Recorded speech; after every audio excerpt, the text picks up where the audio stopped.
sometimes people get a little confused and they think integral development means that all 12 or whatever of your multiple intelligences are topping out a genius in everything else you do.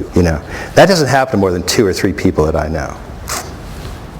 Okay. That does not happen anywhere outside of comic books. The 2 or 3 lines you're going to specialize in.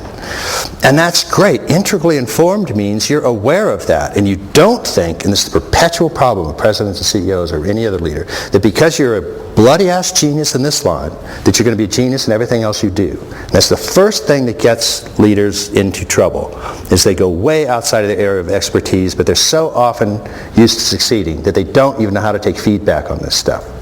So integral and integrally informed are for us pretty close to being very similar. So we want people to be integrally informed about what their strengths are, what their weaknesses are, and then we want them to do an assessment about it. And there are 2 types of assessment. One is your poor capacity in one intelligence crippling your job? If you're a leader and you just don't have interpersonal skills, is that catching up with you? So that's the first kind of question that you want to ask. The second is there an actual pathology in any of these lines? Because that will screw you up in any event. The shadow knows, the shadow will come and find you.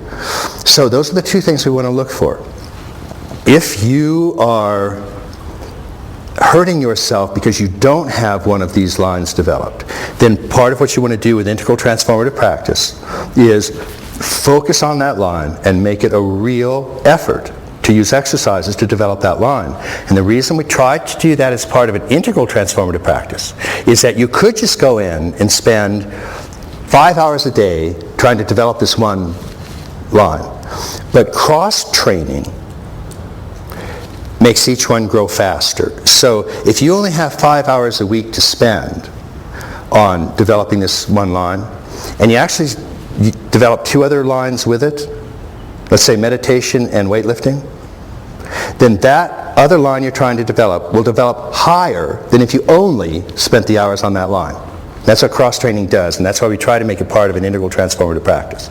And then you can make great strides in that, and there are exercises for doing that and so on. And you can learn not only to make what level you're at more effective, but you can move a stage or 2 in a relatively short amount of time.